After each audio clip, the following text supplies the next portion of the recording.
Berikutnya, pemilik rekening baru-baru ini dipusingkan dengan keputusan PPATK yang membekukan rekening bank yang menganggur selama 3 bulan berturut-turut. Ya, sejumlah warga yang kesal berbondong-bondong mengeluarkan curahan hatinya di media sosial.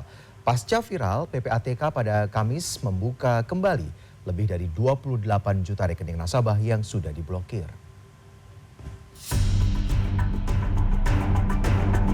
Pernah nggak sih lu salah transfer ke rekening pribadi lu yang udah lama nggak dipakai, tapi masih aktif? Jadi transfernya dari rekening pribadi ke rekening pribadi. Ini diblokirnya dari pusat ya ibu, dari PPATK kalau nggak salah namanya. Terus gue langsung kaget dong, hah? Inilah curahan hati Nuralita di media sosial pribadinya yang diunggah pada 22 Juli lalu. Nasabah bank tersebut menceritakan rekening pribadinya yang sudah lama tidak dipakai tiba-tiba diblokir usai menerima transfer uang dari rekening pribadinya yang lain. Dia mengaku kaget karena uang tersebut akan digunakan secepatnya. Sekarang ya, gue tuh sangat membutuhkan uang itu. Jadi gue berharap banget kalau uangnya itu bisa diambil. Dan ternyata nggak bisa diambil dong. Nggak bisa diambil sekarang uangnya. Nunggu persetujuan PPATK-nya ACC. Sepekan kemudian, Nuralita kembali membagikan informasi bahwa rekening banknya yang diblokir belum dibuka. Nah, jadi uangnya masih tertahan. Pengalaman serupa dialami warga bernama Adi. Rekening valuta asingnya mengalami pemblokiran dan harus menunggu sekitar 1 minggu untuk diaktifkan kembali.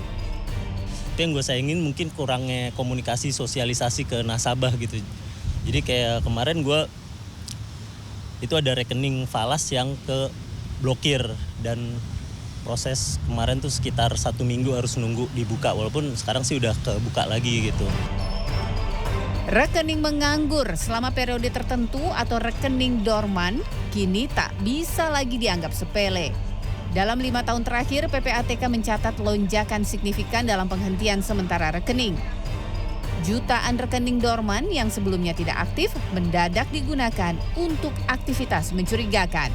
Selain itu, PPATK juga mengungkap bahwa lebih dari 10 juta rekening penerima bantuan sosial tidak aktif selama lebih dari 3 tahun.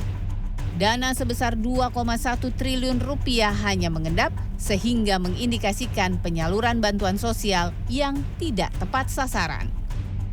Penyaluran bansos tadi tidak sesuai dengan sebagaimana yang diharapkan.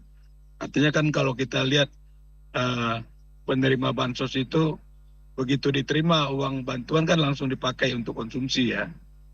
Nah ini kalau kita lihat fenomenanya itu misalnya uang bansos disampaikan di awal bulan ya.